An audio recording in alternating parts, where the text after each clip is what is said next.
Salut les amis, c'est Monsieur Puss. Aujourd'hui, je suis à Saigon, au Vietnam, pour interviewer Tim qui travaille ici depuis 2019. Bonjour Monsieur Salut Puss. Tim, comment ça va? Bien et toi? Ça va, hein, merci d'avoir accepté l'invitation. Avec grand plaisir. T'es prêt? Je suis prêt, toujours prêt. T'as beaucoup de choses à nous raconter, hein? Énormément. Génial, allez, Ouais. c'est parti. On y va?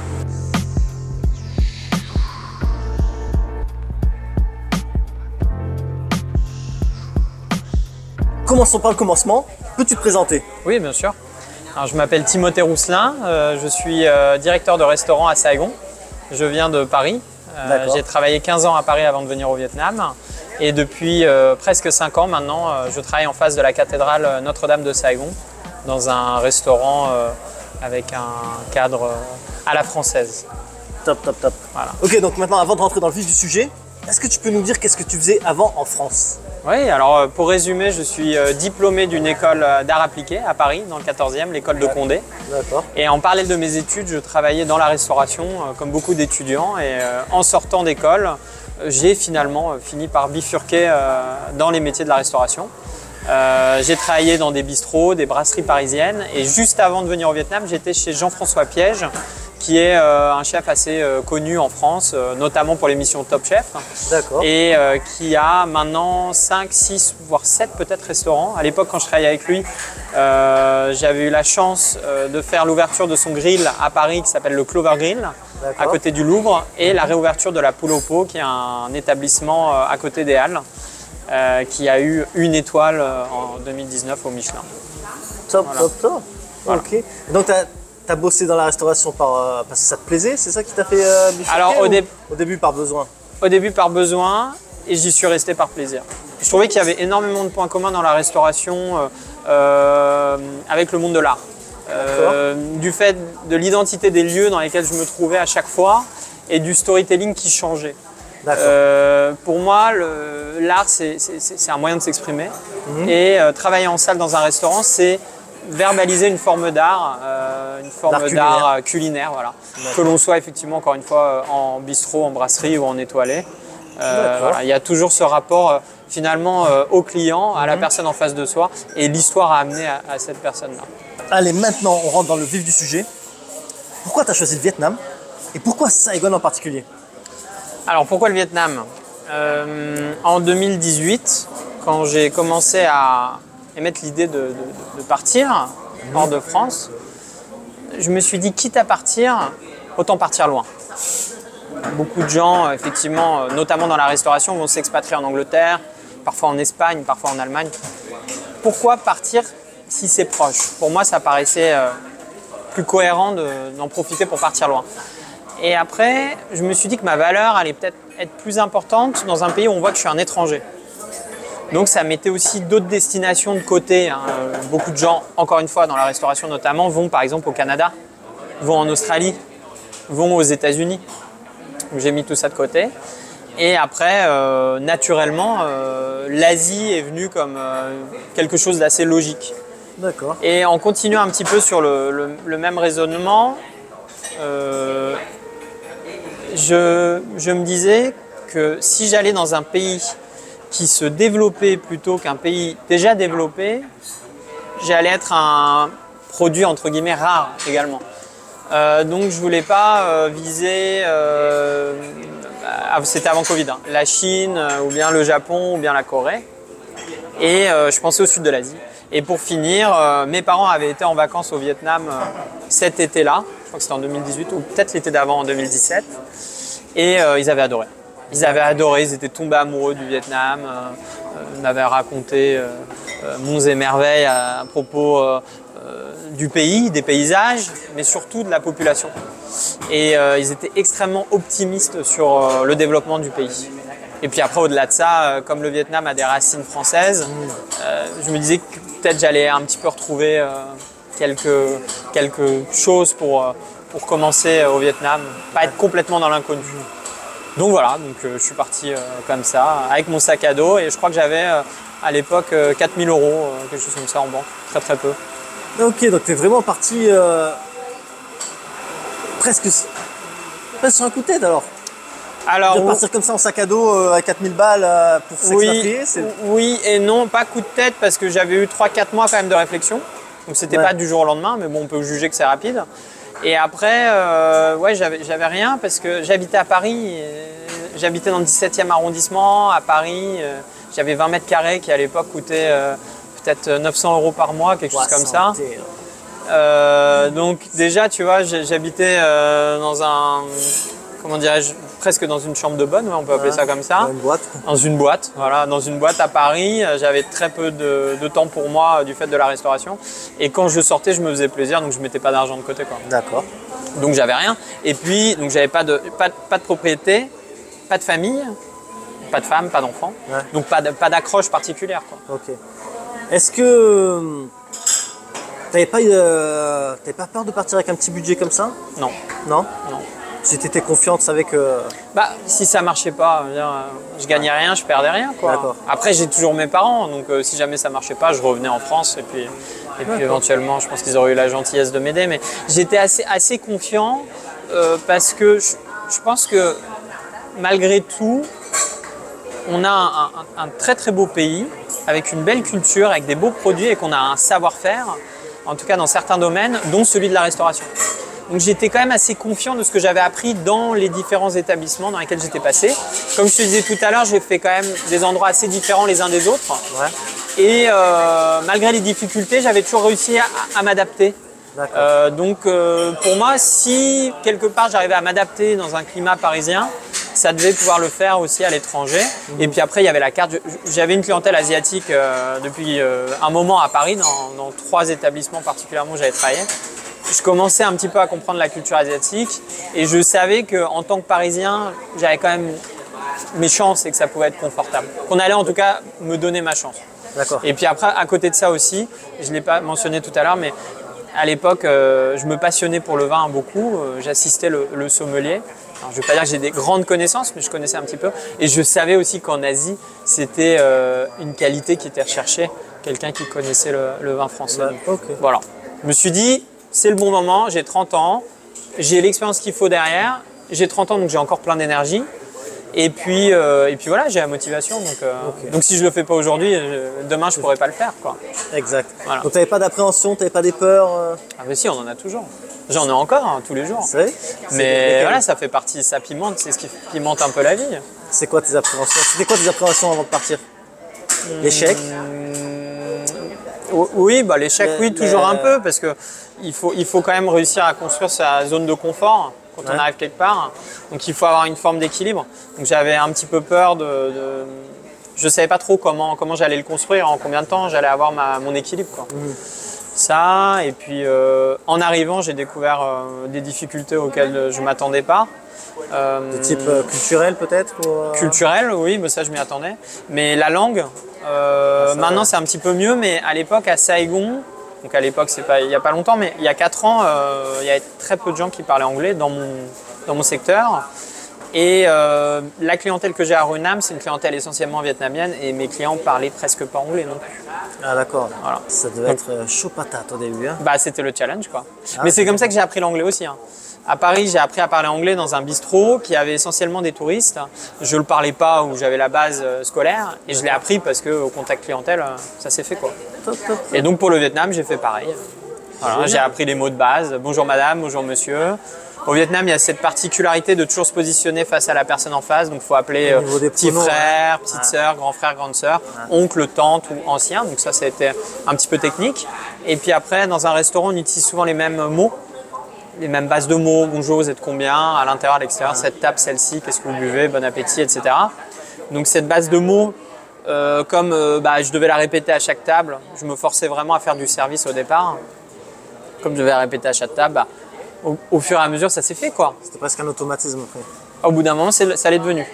Et pour les équipes, pareil, vu que la plupart de mes équipes ne parlaient pas, et d'ailleurs ne parlent toujours pas en permanence anglais, en tout cas dans les serveurs, eh bien j'ai appris à les driver en vietnamien avec des mots basiques, nettoie la table, ouvre la porte, prends la commande, des choses comme ça, quoi. D'accord, donc… Et puis après, non, juste pour finir là-dessus, une fois que la base de mots qui est assez courte est comprise, en général les réactions sont les mêmes. Donc les gens vont dire, ah bah vous parlez très bien vietnamien, d'où est-ce que vous venez, comment vous appelez, quel âge vous avez, est-ce que vous avez une famille. Donc pareil, sur cette base-là, j'ai appris un petit peu autour. Et donc comment tu considères maintenant ton niveau de vietnamien? Moyen, avancé Alors il est mauvais, mais mes clients me comprennent dans le contexte et mes équipes aussi. D'accord. Mais ce qui est extrêmement difficile dans le vietnamien, que te diront tous les expats, c'est les tons. Ah non, mais le temps, c'est un cauchemar, ça. Voilà. Donc moi, j'arrive pas à l'intégrer. Mais par contre, j'essaye toujours de comprendre le vietnamien comme une musique. Donc voilà, je connais pas la musique, mais par contre, je sais chanter un refrain. Donc pour les phrases, pareil, il y a une forme de musique. Donc une musicalité. Par exemple, les Vietnamiens se demandent toujours « Ăn cơm chưa ?» ce qui veut dire « Est-ce que tu as mangé ?» Donc voilà, j'ai appris, pas parfaitement, mais j'ai appris suffisamment pour faire en sorte de me faire comprendre quand je rencontre des Vietnamiens. Et surtout, au-delà de ça, de comprendre que dire à quel moment avec qui. Et ça, même si on ne dit pas parfaitement, que dire à quel moment avec qui, le contexte va aider à la compréhension. C'est pas faux. Voilà. C'est pas faux.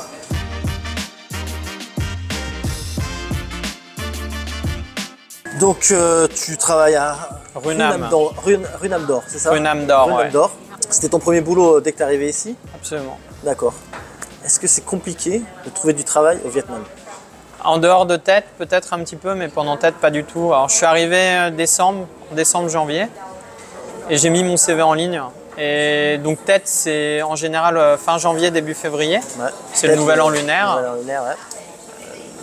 Pour faire basique, tous les budgets sont calculés à partir de Tet, donc les entreprises ont des moyens à partir de Tet. Et à Tet, j'ai été contacté par l'entreprise qui a ce restaurant, qui à l'époque devait en avoir une petite vingtaine.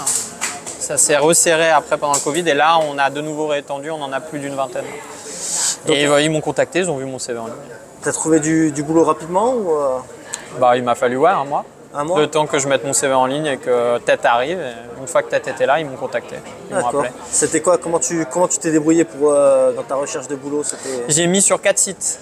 Vietnam Work, 3 autres, je ne me rappelle plus des noms, mais j'ai fait en sorte d'être visible. Et j'avais un LinkedIn aussi, donc ça en général c'est pas mal pour les RH. Et j'ai été contacté et ils m'ont donné rendez-vous ici. Et j'ai rencontré une première personne. Ça a peut-être duré 20 minutes, qui m'a fait rencontrer une deuxième personne, peut-être 20 minutes encore, et encore une troisième personne. Et à la fin, j'ai rencontré le CEO de la boîte, Miso, qui m'a accueilli extrêmement chaleureusement tout de suite, Monsieur Tung.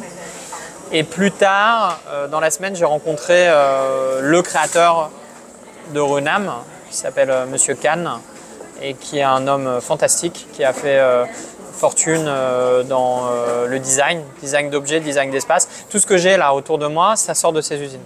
Il a les plus grosses usines du sud Vietnam, à Tay Ninh, à la frontière du Cambodge. Et il a construit son succès sur la décoration des hôtels de luxe au Vietnam et des particuliers. Donc ça, c'est ce qu'il fait à la base. Et il y a une dizaine d'années, il a décidé de lancer une marque de café. Il voulait faire une marque de café vietnamienne haut de gamme. Et voilà, il s'est lancé. Il a créé avec sa femme Runam. Et il y a 5 ans maintenant, ils ont ouvert celui-ci qui est le restaurant premium de la boîte, Runam d'Or. Donc bref, je l'ai rencontré et il se trouve qu'il parle plusieurs langues, dont le français très très bien. Wow. Et tout de suite, pareil, accueil hyper chaleureux. Il dit, regarde, t'as un cadre fantastique. J'ai dit, ouais. Il m'a dit, bah voilà, t'es français, c'est français, bienvenue. Wow. Tu vas donner la couleur au lieu. Le ton, donc non, c'était excitant, ça faisait peur un petit peu, ça donne le vertige, parce qu'encore une fois, première expérience à l'étranger, et puis un lieu comme ça. Et puis non, voilà, ça fait 5 ans que j'y suis. Plein de choses entrent, hein, bien sûr, mais toujours cette confiance de mes patrons qui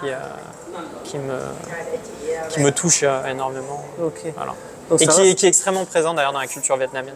Les Vietnamiens, quand ils ouvrent leur cœur, c'est incroyable. Top. Incroyable. Top. Donc du coup, ça n'a pas trop été compliqué alors pour trouver du boulot, quoi. Non. C'est bien ça. Non. Après, pour comprendre comment travailler, pour comprendre où mettre la pression ou pas la mettre, comprendre comment driver, ça a été une autre histoire. Ça a été très dur. Tu as commencé à quelle position?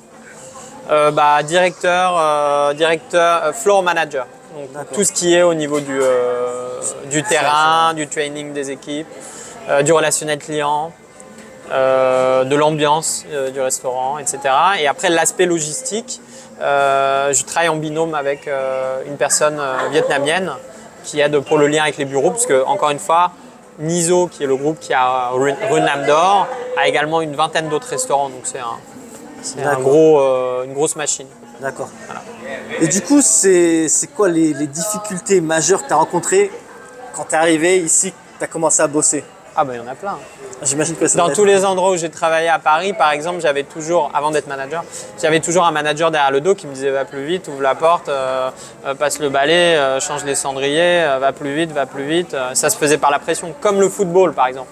Ouais. Un entraîneur au football, il va pas, il va pas être comme ça, il va être derrière et puis il va mettre la pression pour faire monter les gars, que ça aille vite, qu'il y ait de l'action, tout ça. Ici, c'est pas évident. Culturellement, et déjà culturellement, montrer qu'on est stressé, c'est pas poli, quoi. Moi, je dis pas qu'en France ou à Paris, ça l'est, mais voilà, c'est une habitude de voir les serveurs courir dans les restaurants. Un côté un petit peu loulou, avec le plateau, il court, paf, il débarrasse une table, il prend une commande, il ouvre la porte, il rhabille madame. Ça fait partie de notre métier de bistrotier à Paris. Ici, déjà, la polyvalence, elle est pas évidente. Et puis, cette espèce d'aspect de cumuler les choses, d'en faire plusieurs à la fois et de le faire sur une dynamique assez soutenue, elle n'est pas culturelle, elle n'est pas logique. Ça se fait pas. Du coup, est-ce que tu penses que tu as dû décomposer un peu ton staff, tes employés Ça s'est fait naturellement. Ça s'est fait naturellement? Ouais. D'accord. Il y a eu première équipe et puis après des gens qui sont restés et puis des gens qui sont arrivés. Dans ces gens qui sont arrivés, il y en a qui sont restés, d'autres qui sont partis. Ouais. Et puis après, ça s'est stabilisé très fortement, bien sûr, au moment du Covid, puisqu'il n'y avait pas de raison d'avoir de turnover. Ouais. Et puis après le lockdown, vu qu'on a rouvert immédiatement, les équipes étaient contentes de revenir, donc ça a encore plus stabilisé les gens qui travaillent pour nous. Et aujourd'hui, ouais, on a une équipe extrêmement solide. Je pense que la moyenne des équipiers de Renam d'Or doit travailler dans le restaurant, aussi bien en cuisine, au bar qu'en salle, depuis une moyenne d'environ 2 ans. Ouais, ok. Même plus. Top ça. Non, c'est bien, ouais. Et du coup, c'était petit à petit, l'oiseau fait son nid. Ouais, petit à petit, l'oiseau fait son nid, ouais. C'est bien. Ouais. Mais du coup, c'était quoi ta stratégie pour eux s'adapter à toi et toi t'adapter à eux? Bah, faut méditer, faut respirer beaucoup, faut prendre sur soi beaucoup, faut que eux prennent sur eux aussi, parce que je peux être une vraie peau de vache, mais parce que voilà, j'ai appris le métier un peu comme ça. Mais non, et puis il faut apprendre à communiquer. Je crois qu'il faut avant tout apprendre à se faire confiance. C'est-à-dire que quoi qu'il arrive, faire comprendre aux personnes avec qui l'on travaille qu'on est honnête, et que cette honnêteté devienne exemplaire pour eux et qu'ils aient envie aussi de l'être, honnête, et qu'ils se disent qu'avec le temps, par une forme de constance dans la volonté de bien faire les choses, ils accéderont à une forme d'excellence qui leur servira dans leur vie future. Et puis construire au-delà de ça, c'est extrêmement vietnamien, réussir à construire une espèce d'environnement qui soit favorable pour eux, où ils se sentent quand même chez eux, parce que ici rien ne se fait tout seul, tout se fait en groupe. Les Vietnamiens font toujours partie déjà en premier d'une famille, ensuite d'un cercle d'amis, d'un village ou autre. Donc ils ne sont pas du tout individualistes. Donc il faut réussir à avoir un environnement qui permet d'englober tout le monde. Et après, j'aime bien prendre cet exemple-là aussi. C'est un peu comme un jeu d'échecs. Donc chaque personne va avoir ses qualités et après il faut réussir à les déployer là où ils sont bons et à les rendre confiants là où ils sont bons, mais pas les rendre polyvalents comme on veut toujours faire en France avec les staffs en général dans les restaurants. Donc voilà, il faut voir là où ils sont bons. Tu te concentres vraiment sur leurs qualités. Il faut essayer, ouais. D'accord. Même moi, je peux pas tout faire, hein, loin de là. Tout l'aspect logistique, je peux pas y toucher parce que le système est vraiment un système local. Donc voilà, j'ai trouvé là où je pouvais être bon pour l'entreprise et je me suis concentré là-dessus. La clientèle, le service, essayer d'apprendre la langue locale qui est très appréciée par les clients quand on est un étranger qu'on essaie d'apprendre la langue. Et puis après, des petites choses comme ce que tu as derrière toi, les noms, savoir qui est qui et mettre les noms des personnalités ou des bons clients sur le bois du restaurant. Donner une identité au lieu. En plus de tout ce que je t'expliquais avant, avec Eiffel au-dessus de la tête, Notre-Dame de Saigon, tout ça. Créer des histoires autour du lieu, mettre des noms. C'est top, ça, c'est vraiment bien de créer une histoire à un lieu. C'est important, hein. C'est vraiment important. C'est ça qui donne l'identité du restaurant. Et puis on est en quête de sens. En tant qu'être humain, on est toujours en quête de sens, on est toujours en quête d'histoire. Ah, c'est génial. Donc encore une fois, je reviens sur le parallèle que je faisais avec l'école d'art et la restauration. On est dans cette thématique, dans les restaurants, d'amener une histoire au client, d'amener quelque chose qui va nourrir l'âme des gens, voilà. l'intellect. Tu viens pas juste pour manger un bout et partir. Tu viens pour vivre quelque chose, quoi. Voilà. De par le cadre, de par la musique, ou de par le service ou la cuisine. Ça ne veut pas dire qu'il n'y a pas des gens qui ne trouvent pas ce qu'ils cherchent, hein. Mais voilà. Nous, on essaie en tout cas de faire en sorte que les gens viennent, soient étonnés et repartent contents. Top. Avec quelque chose à raconter. Et est-ce que tu arrives à transmettre ça à tes employés? Oui, bien sûr.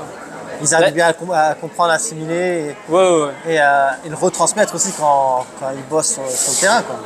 Alors après, sur tout ce côté storytelling, encore une fois, culturellement, cet aspect-là n'est pas toujours évident à enseigner et même évident pour eux après à appliquer. Parce que je crois qu'en Europe, on est quand même assez proche des personnels, dans le sens où souvent en Europe, on est amené à travailler dans la restauration pour les études. Ou bien, par exemple, aux États-Unis, les gens ont souvent une fille, un fils qui est barman. Donc, en tant qu'Européens ou Américains, on a souvent une approche très proche des personnels de restaurants ou de bars. Un Américain, il va toujours venir vers toi et puis dire « Salut, tu vas bien ? Comment tu t'appelles ?» Voilà. Alors qu'en Asie, c'est quand même un peu différent et au Vietnam aussi. Donc, il y a quand même une forme de distance qui n'est pas toujours évident à rompre pour les équipes. Mais voilà, j'essaie de leur apprendre à être présents, à montrer qu'ils sont là et à prendre la température. S'ils sentent qu'ils peuvent créer un lien, ils le font. S'ils ne sentent pas, c'est pas grave, ils restent un peu à l'écart. Mais au moins, qu'ils essayent toujours de montrer subtilement à nos clients qui sont des habitués vietnamiens, qu'ils savent qui ils sont. Donc au moins qu'ils connaissent les prénoms des clients. Thi Hung, An Chat. Et ça va, ils arrivent à appliquer ça? Ils sont très forts. Les Vietnamiens sont hyper curieux. Toujours. On a l'impression qu'ils ne regardent pas, mais ils sont toujours en train de regarder ce qui se passe autour. Donc pour ça, c'est des très bons restaurateurs. Une des premières règles que j'ai mises en place dans le restaurant, c'est celle de leur demander de me donner les informations quand ils avaient le prénom d'une personne et la profession. Juste ça. J'ai dit, si vous savez lui ce qu'il fait ou elle ce qu'elle fait, donnez-moi son prénom et ce genre d'informations basiques que je sache qui est dans le restaurant. Et ben, chacun, dans leurs différents rangs, me donnait régulièrement des informations. Top. Un tel, c'est un chanteur connu, une telle, c'est une actrice, monsieur machin, il est patron de telle entreprise. Donc ça permettait aussi de créer une dynamique qui crée un intérêt pour le client, que le client apprécie naturellement, parce que même si c'est pas de manière volontaire, quelque part, il se sent reconnu ici. Et puis après, ça a amené ce que je t'ai présenté tout à l'heure, l'idée des noms autour du bois qui se trouve derrière toi. J'adore, super créatif, super bonne idée. Le nom des artistes, des personnes du show business et des habitués qui viennent au restaurant. Génial, c'est top, hein. Attends, tu m'as dit il y en a 282 à l'heure 282, ouais. 282. 282. Génial. C'est génial. J'aime trop l'idée. C'est ton petit côté créatif, ça. C'est mon petit côté créatif et c'est une idée que j'ai amenée de dernier établissement dans lequel je travaillais juste avant le Vietnam, dont j'ai parlé tout à l'heure, la Poule au Pot, qui a eu une étoile Michelin en 2019. La Poule au Pot, établissement des Halles qui avait ouvert en 1934, si je ne dis pas de bêtises, avait les murs couverts de plaques dorées, comme ici, du nom des artistes qui avaient visité le lieu depuis son ouverture. Michel Blanc, Lerita Mitsuko, enfin voilà. Les murs étaient couverts de ces noms tout simplement parce que ce bistrot se trouvait à côté d'un théâtre. Si je dis pas de bêtises, ça devait être le théâtre du Châtelet. Et que à une époque, les artistes, à une certaine heure, devaient bien manger, mais la plupart des établissements étaient fermés, donc ils allaient dans les bouchons, dans les bistrots, comme la Poule au Pot qui était ouvert aux alentours. Donc voilà, là-bas, on avait les murs qui étaient couverts d'or comme ça, avec tous les noms des artistes. Et puis, chef Jean-François Piège, qui est un chef incroyable, était un chef qui travaillait beaucoup avec le monde du show business. Donc, il fallait également toujours savoir un petit peu qui était là et prévenir le chef que telle oui. personne était là. Ouais. Alors les gens du show business, mais les chefs aussi. Donc j'avais pris quand même pour habitude aussi d'être directeur de salle, mais aussi un peu physio, quoi. Ok. J'ai fait la même chose au Vietnam. Voilà, quand j'ai vu, voilà, Monsieur Tim, une telle est chanteuse, un tel est acteur, et puis que j'ai vu que ça se répétait, j'ai dit ce serait marrant qu'on fasse comme à la poule au pot, mais avec les La Viets. petite The Wall of Fame. Ouais, voilà. C'est génial. Maintenant, je vous fais une petite aparté pour vous montrer à quoi ressemble le restaurant où travaille Tim. Bienvenue. Donc comme je te disais, maison de 1891, maison française, qui appartenait au départ à l'architecte qui a construit la Poste, Marie-Alfred Foulou. D'accord. On a la chance d'avoir au niveau du toit une belle structure Eiffel, C'est magnifique. avec en face la cathédrale Notre-Dame de Saigon et la rue qui s'appelle rue de la Commune de Paris, donc ça donne un peu le ton, quoi. J'aime bien Clairement. dire que c'est un petit Paris dans Saigon. Un mini Paris. Ouais, un mini Un Paris. mini Paris, c'est génial. Ouais. C'est magnifique. Franchement, si vous êtes de passage à Saigon, je vous recommande vraiment de venir manger au moins une fois à rue Nam Dor. Ils servent des spécialités vietnamiennes, toutes plus bonnes les unes que les autres. En plus, l'endroit est vraiment magnifique. Puis, il y a une histoire. Et enfin, vous avez le choix de soit manger à l'intérieur en salle, soit à l'extérieur en terrasse. C'est top. Ok, bon, bah, c'est bien beau. T'arrives au Vietnam, tu trouves un emploi relativement rapidement. Tout se passe bien. Mais pour rester au Vietnam, il faut un visa. Du coup, c'est quoi ton visa? Sur quel visa tu restes? Je suis arrivé au départ avec un visa de 3 mois, qui ensuite a été renouvelé par la compagnie qui m'embauche encore à l'heure actuelle. Et une fois que j'ai passé la période d'essai et que mon contrat a été validé, ils ont mis en place un working permit de 2 ans. Un permis de travail, d'accord. Voilà. Permis de travail, donc ils m'ont demandé mon passeport et puis après ils ont fait un contrat de travail et ensuite ça a été fait en interne. Ok, c'est eux qui ont tout fait. Voilà. Tu as Voilà. ton passeport, signé ton contrat de travail et ceux qui s'occupent de. Voilà. s'occupent de tout. Après ils devaient justifier, enfin ils doivent toujours justifier d'un emploi qui ne peut pas être pris par Un Vietnamien. un Vietnamien, ouais. D'accord, Donc j'avais une qualification de spécialiste. d'accord, d'accord. Et donc, tous les 2 ans, c'est renouvelable. Exactement. Tant que tu as ton contrat. Tous les 2 ans. Ok. Ça Comme mon contrat d'ailleurs, c'est le contrat de 2 ans. Voilà, c'est bon. Mon contrat est renouvelé, 2 ans. C'est un peu logique du coup. Ouais. Permis de travail est renouvelé aussi, ouais. Ok. Ça c'est top, ça te permet un peu de voir un peu plus loin, quoi. Oui. C'est souvent Et- la première difficulté, quoi. C'est le visa, en fait. Hein. Oui, mais maintenant je suis quand même assez confortable puisque en plus de cela, je suis marié avec une Vietnamienne. Ah, donc, Et du j'ai coup, 2 enfants qui sont binationaux, franco-vietnamiens. D'accord. Donc oui, non, Donc oui, voilà. normalement il n'y a pas de problème. Voilà, si un jour, voilà, au pire, tu peux passer sur un visa. Et je mari crois même conjoint, avoir. Bah, je crois même que je peux éventuellement. Je dis peut-être une bêtise, mais je peux peut-être demander éventuellement la nationalité vu que je suis conjointe vietnamienne. Je sais pas comment ça se passe, mais. Ouais. Ou en tout cas, je sais que je peux avoir un visa de 5 ans, je crois. C'est en 5 tant ans, que, conjointe Et je crois que maintenant, tu peux travailler en plus. Ça a vérifié, mais je crois que maintenant, tu peux aussi travailler avec ce visa. À vérifier, hein. Attention, peut-être que je dis des bêtises. Hein. Ouais. Mais bon, Non, et puis ça change aussi ce genre de choses. c'est- Comme les visas, les durées de visa, là ouais, récemment. ça change tout le temps. ça a changé. Mais là récemment, ça a changé dans le bon sens. Dans le bon sens, ouais. Maintenant, c'est 45 jours d'extension de visa, Ouais, 3 mois en e-visa, ouais c'est ça. avec possibilité de multi-entrée. C'est bien. C'est top ça. Ouais. Ça booste le tourisme un peu, ça booste l'économie. Ouais. Même si le Vietnam ne tourne pas vraiment avec le tourisme, mais C'est important, quand même. C'est toujours bon, quoi. Ouais. C'est toujours bon. Tout le monde est content d'avoir des touristes. Ah bah, Que ce soit en France, au Vietnam ou dans d'autres pays. ça, Hein. ça fait vivre pas mal de monde. Hein. Ça fait vivre du monde et puis la clientèle touristique, c'est une clientèle qui est toujours agréable. Enfin, en tout cas, très souvent. C'est les gens qui sont en vacances. Et Ouais, puis c'est dingue, qui viennent par curiosité quelque part pour découvrir des choses. C'est formidable. T'as beaucoup de touristes ici dans ce restaurant ou, Alors, c'est que ça avant Covid, on en avait un petit peu, mais pas tant que ça. Encore une fois, parce qu'on avait vraiment déjà cette clientèle locale et j'avais demandé aux équipes de se concentrer essentiellement là-dessus, ce qui a été judicieux parce qu'après, pendant le Covid, il n'y avait plus de touristes. Et là, on recommence à avoir des touristes, mais ça représente peut-être maximum 20%. Et beaucoup d'Asiatiques, quelques Européens, mais pas tant que ça. D'accord. Les Européens qui marchent autour de la cathédrale, qui sont très sympathiques, souvent sont un petit peu intimidés parce qu'on a c'est un petit peu caché de dehors. Je pense que tout à l'heure tu Ouais, prendras ouais, des images. Peut-être qu'ils ne savent pas toujours que c'est un restaurant, ils pensent peut-être que c'est un hôtel. Et puis on est quand même assez bien habillés, donc parfois ils sont un petit peu gênés de rentrer, alors qu'ils peuvent très bien rentrer, il n'y a pas de problème. Mais ils peuvent être un peu intimidés et pas Par le passé, j'allais devant pour aller à leur rencontre un peu plus, mais ça en général on n'aime pas, donc moi j'ai arrêté de le faire. À une époque, j'allais un peu devant, je disais bonjour, j'essayais de dire 2-3 mots, puis j'ai vu que dans la majorité des cas, ça gênait un peu, on a l'impression qu'on était là pour les arnaquer, donc j'ai arrêté. Ah ouais. Maintenant, je les laisse passer la porte par curiosité. Donc il y en a, hein, ils sont toujours ravis de découvrir le lieu, mais c'est pas non plus la majorité de notre clientèle. Et en plus de ça, il y a les travaux autour de la cathédrale. Donc les travaux bloquent un petit peu l'accès. Ouais. Et le circuit logique, c'est la cathédrale et la poste. Puis après, en général, les gens font ça en bus. Ils remontent dans les bus et puis c'est reparti. Nous, on est de l'autre côté, donc il faut déjà traverser. Donc tu aurais vraiment c'est que vraiment les curieux, quoi. Ouais, exactement. Mais c'est pas plus mal. Oh, bah oui. C'est pas plus mal. Et mais un peu plus quand même, un petit peu plus qu'avant. Et puis quand les travaux seront finis, mais bon, pas tout de suite, puisqu'a priori officiellement c'est 2028. Quand les travaux seront finis, ce sera. Ouais. Ah bah ils font de la grosse. Elle a jamais été. Enfin, si, elle a été rénovée par le passé, parce que les personnes qui sont en charge de la rénovation viennent ici au déjeuner régulièrement. Et ils m'ont dit que ça avait été rénové par le passé, mais que ça n'avait pas été très bien fait. Donc ils doivent réparer les anciennes rénovations. Et en plus de ça, faire une nouvelle rénovation. Ah, et c'est de la brique de Toulouse. Hein.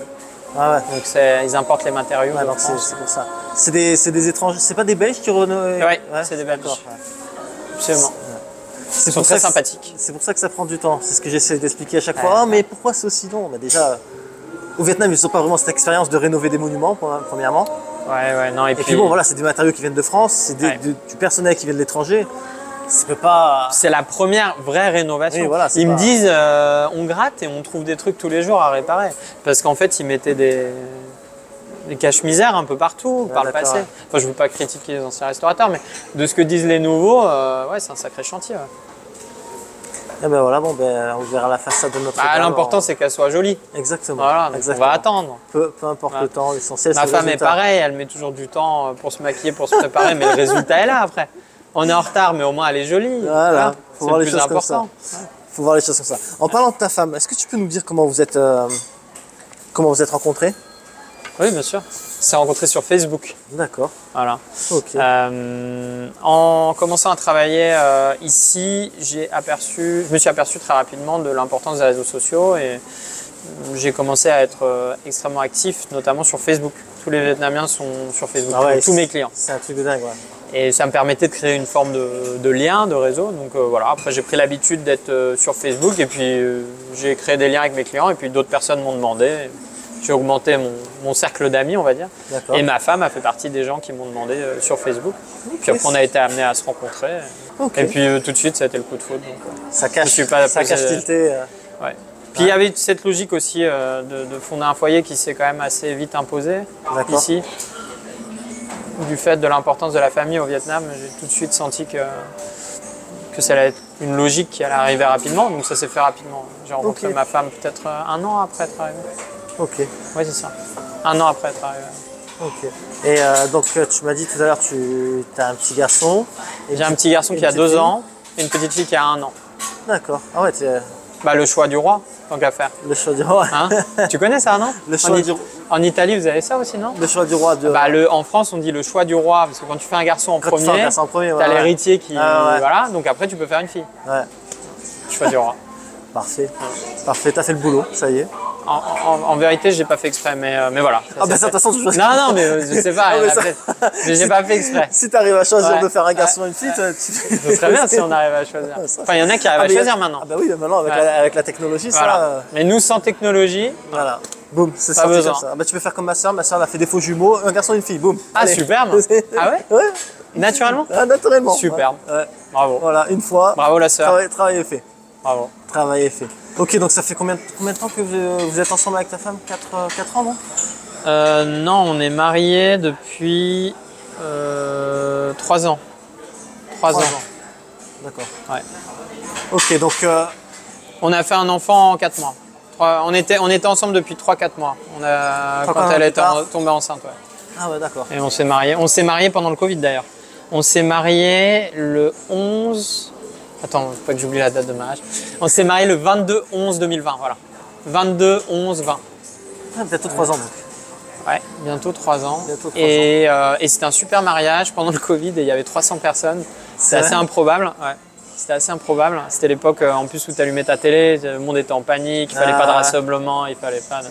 Et puis le Vietnam avait réussi à maintenir une forme de distanciation sociale qui n'était pas toujours très bien respectée dans ce genre d'événement. Mais on a réussi à faire un événement et c'était très sympa.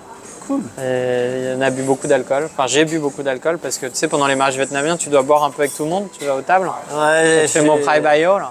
À 300 personnes, faut tenir. Oh là là, j'ose même pas imaginer. Et alors, on a fait ça chez mes beaux-parents qui sont fermiers. Et mon beau-père avait refait la terrasse. Mais c'est tout petit quoi. Ouais. Et en fait, ma belle-mère cuisinait et il faisait des tours. Donc les gens venaient, ils mangeaient, ils buvaient, hop, ils repartaient et hop, ça repartait dans un tour, comme dans un restaurant quoi. C'est ça. Donc c'était drôle. Ça fait délirer ça au Vietnam, ces mariages que. En France, c'est vraiment le truc, c'est long, ça prend la journée, tout le monde. Ah bah reste, c'était long pour le coup pour nous. Ah bah pour toi oui, Ouais, en fait, mais je pour veux les dire, invités, non. Hop là, ouais, voilà, je suis venu, j'ai bien mangé, j'ai bu un verre avec les mariés, allez, Ouais. ciao. Ça fait délirer. Ah, c'était ça. à la campagne en plus, donc ça avait un côté vachement convivial. Ah, ça doit être rigolo. Puis ils étaient contents, c'était un peu l'attraction du village avec le moustachu français dans le village, la Pampa. C'est quoi le nom du village? Tay Ninh, c'est à Tay Ninh. Le village s'appelle Go Yao. Okay. Et c'est à Tay Ninh, c'est à la frontière vietnamienne et cambodgienne. Ouais. Ouais, ok. Je vois. Pour te dire, c'est tellement paumé. Pour te dire, la première fois que j'ai rencontré ma belle-mère, elle m'a cuisiné de la souris, enfin du rat des champs. Les rats des rizières. Ouais. Elle pensait me faire plaisir. Ah bah, écoute, Elle m'a fait rire. Moi j'ai fait une vidéo, j'ai TikTok, donc j'ai fait une vidéo, j'ai mis sur TikTok, il y a eu pas mal de vues, mais j'étais, ouais, ça fait bizarre. Ouais. mais au moins, elle t'a de suite on va dire, annoncé la couleur. Ouais, voilà. de suite, ouais. C'est ça qui t'attend. Ouais. C'est ça, comme ça que ça se passe. On était autour d'une table ronde, ils étaient morts de rire tous. Après voilà, Ça m'a fait rire. pour eux c'est normal, je veux dire. Bon, ils savaient, je pense que c'était aussi pour rigoler un peu. Ouais. Je pense qu'ils se doutaient bien qu'à Paris on mange pas de la souris, mais non, bon, c'était une expérience. C'était pas mauvais en plus. Un peu le goût du lapin. Ah ouais? Ouais. Ouais, ce qui est logique en fait. Hein, quand tu y penses. Ouais, poulet. Sympa la petite anecdote. Ouais. Les premiers repas en famille. Ah, on n'a pas refait après. Et t'en as pas Je refait la après. remercie d'ailleurs. Ouais. Ouais. Donc du coup, presque 3 ans que t'es marié avec ta femme. Ouais.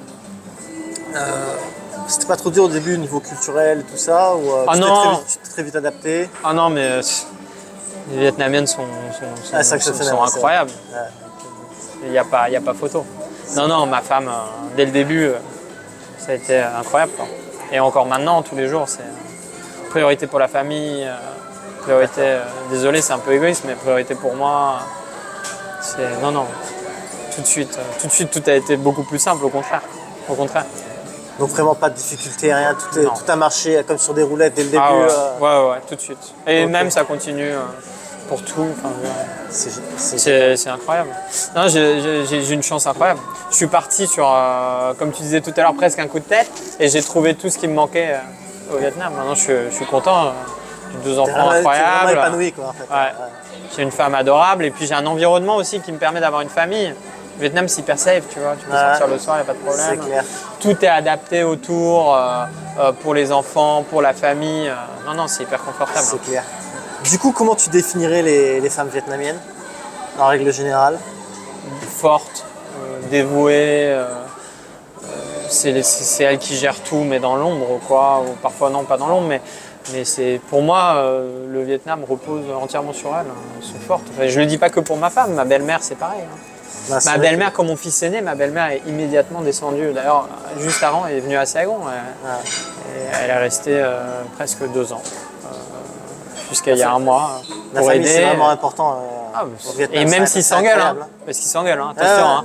Non, mais c'est Mais c'est pas grave. Hein. Ils sont là les uns pour les autres. Hein. c'est incroyable. C'est bien. Bah, C'est quelque chose qu'il n'y a plus en France. Ouais, ce que j'allais dire. Nous, on l'a plus. Enfin, moi, je trouve qu'on l'a plus. Ça. C'est dommage. Parfois, j'ai l'impression de voir passer. un peu la France de mes grands-parents ici, tu vois. Un peu, notamment au niveau de mes clients. Cette espèce de culture, de savoir-faire, de savoir-vivre, la volonté de bien s'habiller, de se maquiller, de bien se coiffer, d'avoir des bonnes manières. Encore une fois, ça ne veut pas dire qu'ils ont tous des bonnes manières, hein. Ils sont comme tout le monde. Mais de manière générale, les gens aiment ce qui est beau et aiment se montrer comme tel. Il y a une expression en vietnamien qui dit Tat quay, sao che. Et Tat quay, sao che, ça veut dire il faut montrer ce qui est beau et cacher ce qui est laid. Ouais. Et ça les définit bien. Ça. Ils veulent vraiment. L'apparence est importante au Vietnam. Nous, on va parler de tout ce qui ne va pas. Voilà. En tant que Français, Astérix et Obélix, voilà, on est là, on résiste, on aime bien dire ce qui va pas, c'est la fin du monde, c'est un drame. Bon bah voilà, eux ils vont essayer de se focus plus sur le positif et puis de parler du positif et ça fonctionne très très bien. Ça fonctionne très, très bien. Ils sont heureux. Ils sont comme tout le monde, hein, ils ont des problèmes, ils ont même, pour beaucoup d'entre eux, beaucoup plus de problèmes que nous. Mais ils arrivent à faire la part des choses et relativiser. Quoi. Bah, je crois. Et puis il y a eu tellement de drames aussi dans ce pays. Oui, voilà, tout ce qu'ils ont vécu, les pauvres. Puis bon, je pense aussi ce fait d'être tout le temps entouré d'un cocon familial assez fort, ça aide vraiment. Ça aide vraiment. Il n'y a pas cette peur de se retrouver seul. Voilà. De toute façon, ils n'aiment pas être seuls. Hein. Non. C'est pour ça que tu vois pas de maisons individuelles au milieu de nulle part, des trucs comme ça. Ils sont toujours en groupe. En groupe. Ils n'aiment pas le fait d'être tout seul. Même les enfants. Hein, moi, mon fils, ma fille dorment avec nous. Il n'y a pas de séparation, il n'y a pas de, ou très peu de liens enfants. Les familles sont ensemble. Ouais. C'est vrai, ça aussi, c'est notre truc. Les enfants qui quand tu es en France, je sais pas, l'automatisme, c'est ton gamin. Au plus vite, tu le mets dans le lit à barreaux. Quoi. Bon, bah non, ici, non. C'est inconcevable. Il y a une vraie richesse, il y a une richesse intergénérationnelle aussi qu'on voit partout, notamment devant les écoles. Qui sont les gens qui vont chercher les enfants? Les grands-parents.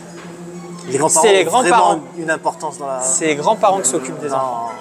Et après, les petits-enfants leur rendent. À la campagne, par exemple, la grand-mère de ma femme, qui a 85 ans maintenant, je crois, elle est entourée de personnes, quoi. Entre les voisins, les petits-enfants. Voilà. Ils font le taf, ils ont fait le taf, ils sont occupés de leur famille, ils sont occupés de leurs petits-enfants, et en retour, voilà, on leur rend. Ouais. Et ça fonctionne.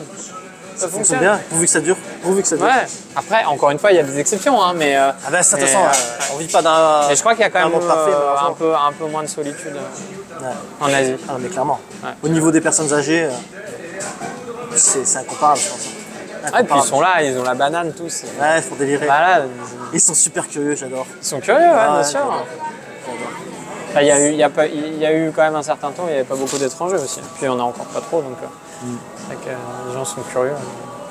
C'est top, c'est top. Partout où tu vas, ils sont là, ils te regardent, ils te posent des questions, ils n'hésitent pas. Vraiment, moi, les Vietnamiens, je dis toujours, c'est les plus curieux du monde. Ah, ils sont curieux. Ah, c'est un truc de dingue. C'est un truc de dingue. Et même, comme je disais tout à l'heure, quand ils ont l'air de pas trop s'intéresser, en fait, ils voient, ils écoutent. Ah non, puis c'est des bonnes commères. Ah oui. Voilà. Moi, je compare toujours les Vietnamiens à la grand-mère italienne. C'est la grand-mère italienne. Je pense qu'il y a des points communs, ouais. Qui est à la fenêtre et qui regarde tout ce qui se passe, tu vois. Ouais. Je compare. Je trouve que c'est un peu pareil. Ok, maintenant une question qui intéresse beaucoup les Français. C'est quand on a un certain intérêt à ça, la retraite. Tu travailles donc pour une boîte vietnamienne? Ouais. Comment ça se passe toi au niveau de la retraite? Est-ce qu'ils cotisent pour toi ou c'est toi qui sais te la construire ou au contraire t'attends un peu? Comment ça se passe? Alors je me la construis. 80% de mon salaire déjà, je le reverse à ma femme qui après s'occupe du ménage et aide à faire des placements. On n'a pas énormément d'argent de côté parce qu'on ne s'est pas marié il y a très très longtemps.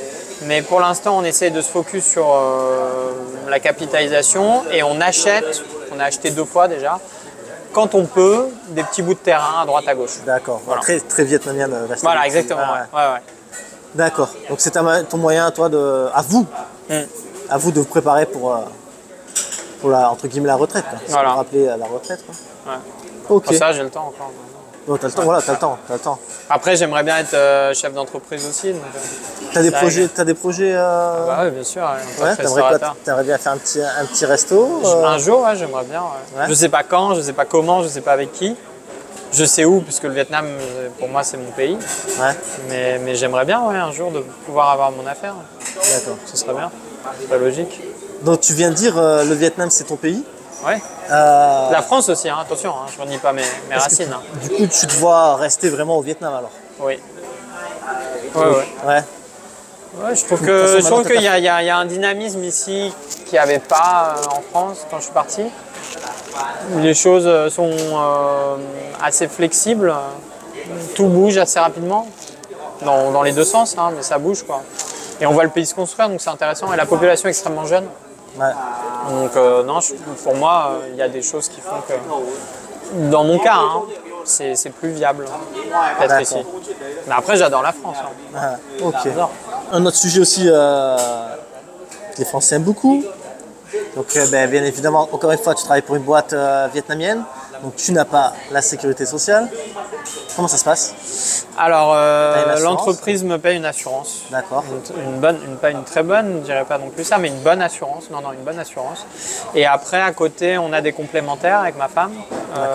Des assurances vie. Non, oui, j'ai une assurance vie, ma femme aussi. Et après, on a assuré nos enfants et nous-mêmes sur des fonds, je ne sais pas comment on appelle ça. On met un peu d'argent et puis c'est de l'argent qu'on récupère au bout de 10-15 ans, je crois. C'est des assurances. Il y a des assurances locales. Après, il y a la caisse française, la CFE. Ouais. On m'en a parlé, mais il faudrait que je la prenne aussi. Mais je sais pas, j'ai tout fait à la vietnamienne. Ok. Voilà. Un autre sujet, pour comparer un peu la France et le Vietnam, c'est au niveau de la sécurité. Comment tu te sens toi ici? Ah bah hyper sécure. En plus de dire, toi tu viens de Paris, je pense que c'est l'endroit le plus... Après j'étais habitué à Paris, je savais où il fallait pas aller, à quelles heures. Je suis un homme, donc voilà. J'avais pas forcément les problèmes de tout le monde, mais Paris c'est une ville qui peut être compliquée quand on est touriste, compliquée quand on est une femme, compliquée... ouais, c'est une ville qui est dure. Ici non, il n'y a pas de problème. Ouais, ce qui est bien, ici, c'est que tu ne poses pas toutes ces questions. Quoi, voilà. Pas de problème. Il n'y a pas de compliqué si t'es un touriste, il n'y a pas de compliqué si t'es une femme, il n'y a pas d'heure, il n'y a pas de quartier. Alors, il peut y avoir des problèmes hein, avec des zéro n'existe pas. Voilà. Mais globalement, non. Bon, il ne faut pas tendre son téléphone comme ça dans les quartiers touristiques, il peut y avoir un scooter qui le prend, mais non, globalement, non. Et puis, de manière générale aussi, la loi vietnamienne est quand même très sévère envers les gens qui s'en prennent aux touristes. Puis c'est très mal vu, je veux dire culturellement, c'est aussi peut-être lié au confucianisme, il y a une forme de respect toujours pour les gens qui sont plus âgés ou pour les étrangers.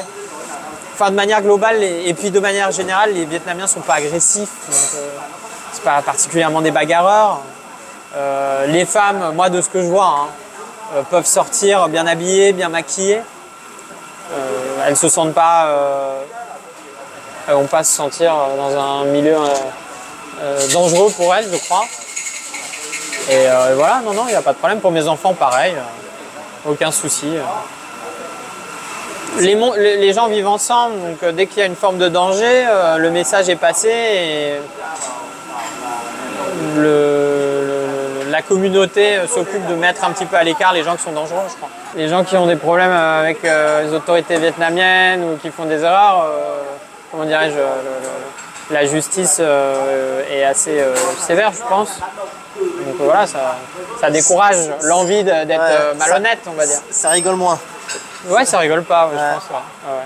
Il y a une forme de déférence aussi pour l'autorité, de respect pour l'autorité. Il ne va pas y avoir de provocation vis-à-vis de l'autorité. Ok, donc le Vietnam, c'est clairement moins cher que la France, mais quand même, quoi, c'est pas... quand tu es expatrié, c'est quand même aussi ça fait le même coût que les locaux. Donc toi, tu as une femme et 2 enfants, à 4.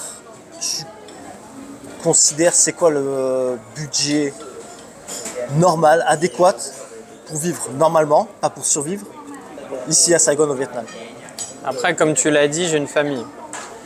Donc ça a complexifié un petit peu la chose. Mais l'appartement de 80 mètres carrés dans le district 2, quartier UP expat, nous coûte à peu près 800 €. Ah ouais, d'accord. Pour 80 mètres carrés. Comparé à ta boîte à 900 € à Paris. Avec piscine et salle de sport, c'est des condos. Ah ouais. Après, on habite dans le D2 qui est donc plus cher puisqu'il y a des écoles internationales autour, donc c'est là où aussi ça devient compliqué. Pour mon fils, on paye à peu près 13 millions de dong, si je dis pas de bêtises. Avec 12, donc ça fait 520 € par mois à peu près. Ouais. Donc on en est à 1300, c'est ça, 1200, 1300. Ouais. Et puis ma fille va pas encore à l'école, donc pour l'instant ça va, mais quand ma fille ira à l'école, ça va monter encore, 500 de plus. Après, il y a la nourriture, mais ça coûte pas très cher. On peut manger vraiment pour rien. Un banh mi, ça coûte, je sais pas, 2 €. Mais bon, après, on mange pas non plus de la street food tout le temps, donc il faut bien se nourrir. Ça, c'est ma femme qui gère le budget, peut-être 400 € de plus. Puis après, il y a les sorties. Donc là, il faut quand même un budget. Faut quand même, quand on a une famille, on va dire. Donc, Mais grosso modo, après- tu penses que, par exemple, une famille, Avec une famille en tant qu'expat, comme toi, avec des enfants en bas âge, 2000 € tu dirais, c'est ça? Ah, moi, j'en ai deux fonction- quand même, des enfants. Et ma femme travaille pas. Ouais. Un petit peu plus quand même. Un peu plus de 2000 Ouais. balles. Ouais, un petit peu plus. Tout seul, avec 1500, t'es bien. Hein. D'accord. Mais t'es même très bien.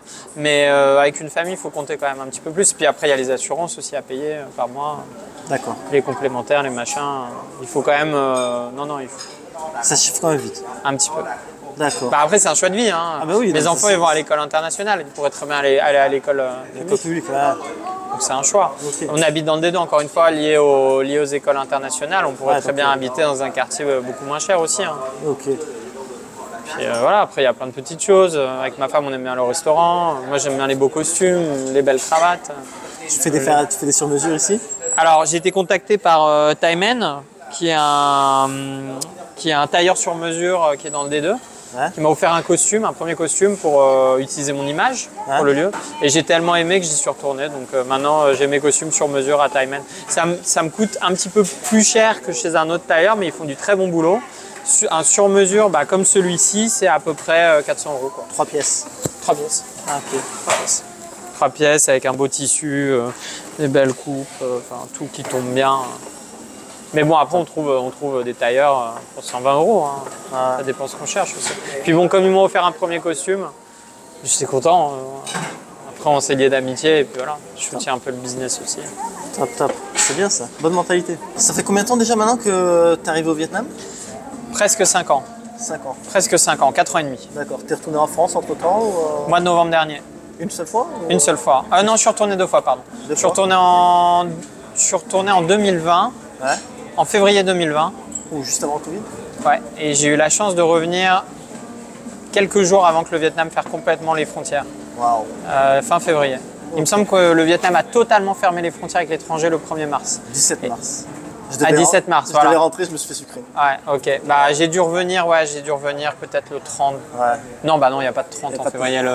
Je sais plus, le 24, quelque chose comme ça. Ah, t'es revenu avant le 17 mars en tout cas. Ouais. Ok. Du coup, ma question, c'est qu'est-ce qui te manque de la France? À Pas part mal. la famille et les amis, ça c'est quelque chose de... Alors j'ai fait des études d'art, donc j'avais pour habitude quand même d'être assez souvent dans les lieux culturels. En France, on a quand même la chance d'avoir des endroits fantastiques, des musées incroyables. Tout l'aspect patrimoine aussi français, ça me manque quand même. J'aime bien me balader à pied. Paris, j'adore cette ville pour tout cet aspect-là, côté flâneur. Hein? Au Vietnam, on va avoir moins tendance à marcher sur de longues distances. On prend le scooter un petit peu pour tout. Ça manque un petit peu. Les saisons, curieusement. Au mois de novembre dernier, j'étais content de retrouver un petit peu le côté hivernal, les couleurs des feuilles, la sensation frais. Ok. Après, au bout d'une semaine, j'en avais ras-le-bol, mais j'aime bien vivre sous les tropiques quand même. Les produits, le fromage, le vin, ne serait-ce que d'aller chez le caviste. Il y a des cavistes partout. J'aimais bien aller acheter des bonnes bouteilles et déguster avec les copains. Les copains qui sont restés en France me manquent aussi. J'en ai gardé quand même une bonne dizaine. La famille aussi, bien sûr. Bien que mes parents commencent à être âgés, donc c'est aussi plus logique maintenant de construire la mienne au Vietnam, la famille. Quelques petites choses. Je me rappelle avoir été au marché et avoir été étonné de découvrir aussi cette politesse qui reste quand même. Bonjour madame, bonjour monsieur, qu'est-ce qu'il veut aujourd'hui? Des choses un petit peu comme ça, typiques qu'on a un peu dans les films, genre Amélie Poulain et tout, et qui restent chez nos artisans, je crois. Tout ça, ça me manque. Après, encore une fois, pour la vie de tous les jours, pour la vie en général, si je fais le pour et le contre, je suis bien mieux ici. D'accord. Et voilà. D'accord. Peut-être, les vacances en France, c'est sympa, une fois par an. Je suis content. D'accord. Ça recharge un peu. Donc tu disais que il y avait tes potes donc, qui te manquaient aussi. Ouais. Est-ce que tu trouves que c'est compliqué de se faire des amis, vraiment des amis à proprement dit, Ici une fois qu'on s'expatrie? Ouais. Non, les gens sont quand même extrêmement ouverts et curieux. Mais vraiment des amis, hein, pas des potes. Hein. C'est comme tout, tu vois, il faut prendre le temps, mais non, ça vient naturellement. Hein. D'accord. Aussi bien chez les locaux que chez les expats. Hein. D'accord. Et puis chez les expats, même si j'ai quand même plus un pied chez les locaux, travaille que des locaux, dans ma clientèle que des locaux, ma famille est locale. Avec le temps, tu trouves des profils un peu comme toi, D'accord. notamment Robin par exemple que tu vas rencontrer prochainement. Ouais, c'est un copain quoi. D'accord. Et pareil, il vient de France et puis il est dans le monde gastronomique. D'accord. Et voilà. L'autre jour, j'étais à une dégustation de vin, une boîte qui s'appelle Warehouse, et il y avait 3 Français, on buvait du vin et on mangeait du fromage. Et franchement, ça faisait du bien. Ça faisait du bien parce qu'on pouvait à peu près aborder les mêmes sujets, rigoler des mêmes choses et aborder plusieurs degrés aussi. Parce que parfois, le premier degré, tu sais, au-delà du premier degré, c'est pas toujours très bien compris. Et ça m'a fait du bien. D'accord. C'était drôle. Ok. Mais voilà, après, je suis très heureux au Vietnam. Donc tu penses quand même que ça a une importance de se faire des potes, des amis français à l'étranger? Je pense que les amis, c'est comme la bouffe, quoi. C'est bien de varier, en fait. Si tu as les mêmes amis du même milieu que tu vois et que tu as les mêmes anecdotes avec eux, c'est un petit peu ennuyeux sur le long terme. Et puis ça permet pas tellement de grandir. Faut varier, je pense. J'étais pas venu du tout dans le but de me mélanger au milieu expat, parce que si je pars, forcément, c'est pour aussi... Oui, c'est pas pour trouver ce que tu as déjà, quoi. Ah, voilà. Ouais. Mais pour découvrir une culture, découvrir des gens. Et il n'y a rien de mieux que l'immersion. Mais maintenant, voilà, ça fait 4 ans et demi, donc l'immersion, je la vis 90% de mon temps. Donc de temps en temps, j'aime bien aussi être avec des experts. Hier, j'étais à Top Chef, par exemple. J'ai eu la chance d'être invité par Madame Léane, qui est la productrice vietnamienne de Top Chef. Et à la soirée, c'était super. Il y avait plein de personnalités locales, mais il y avait aussi beaucoup de Français qui étaient là. Et c'est chouette aussi de se dire que quelque part, on représente aussi des bonnes choses, des choses qui restent. Hein. La France, ça a beau être un pays compliqué, ça reste quand même un pays avec des beaux produits, des belles traditions, des bons artisans, de l'humour, des gens qui aiment bien les bonnes choses. Tu vois. Et ça, j'ai retrouvé ça hier soir, j'ai retrouvé ça dans ma dégustation de vin la semaine dernière. Je retrouve ça quand je vois Robin, par exemple, ou un autre ami qui s'appelle Paul. Bon, ça fait du bien, c'est bien. C'est agréable. Allez, avant-dernière question. De manière générale, si tu avais des conseils à donner à des gens qui aimeraient s'expatrier, qu'est-ce que tu recommanderais? Qu'est-ce que tu dirais? Soyez ouverts d'esprit. Attendez-vous à apprendre plus qu'à enseigner, ça c'est le plus important. Soyez, comment dirais-je, soyez humble, même si c'est pas toujours évident, parce qu'en Asie on est vite mis sur un piédestal en tant qu'Européens. Parce que bon, ils nous apprécient, qu'ils sont extrêmement polis, et puis parce qu'ici il est de bon ton de dire ce qui va plutôt que ce qui va pas. Ouais. Donc tout de suite on a la tête qui gonfle très rapidement. Mais voilà, et puis surtout être optimiste. Je crois que vraiment, pour l'Asie en tout cas, l'expatriation c'est vraiment une aventure incroyable, pleine de belles rencontres, pleine d'optimisme et pleine d'aventures. Il se passe toujours quelque chose, quoi. Les Asiatiques sont des gens qui aiment se rencontrer, connecter, créer des réseaux, donc on est toujours en train de faire des choses. Finalement ici c'est extrêmement dynamique et on apprend énormément. Et mon barman est en train de faire un cocktail, c'est pour ça d'ailleurs qu'il y a ce bruit de... Je sais pas si on entend vraiment avec le micro. Ouais. Mais voilà, ça montre que c'est un vrai restaurant, il y a une vraie action, hein, il y a une vraie activité comme ça. Même si tu es arrivé après le rush tout à l'heure du déjeuner, il y a eu un petit creux, mais là ça reprend.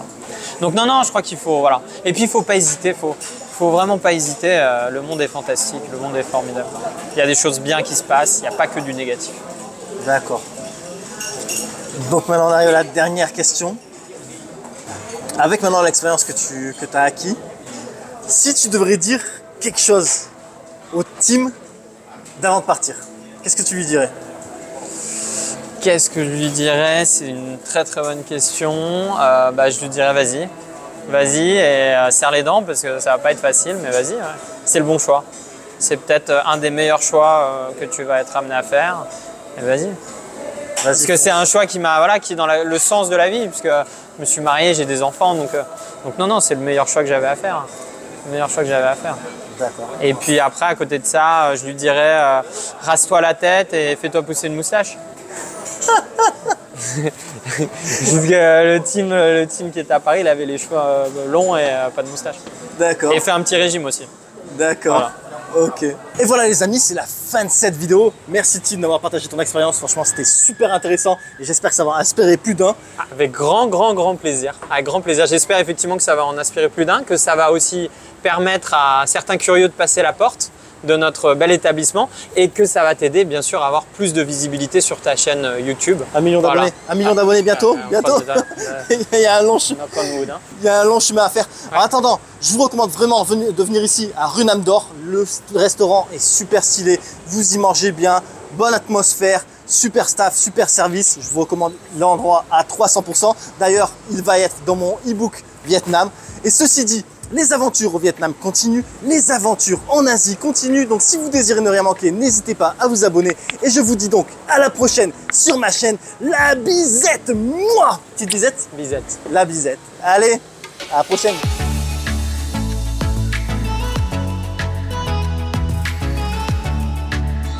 Je vous remercie d'avoir regardé ma vidéo et j'espère qu'elle vous sera utile pour votre prochain voyage. À bientôt.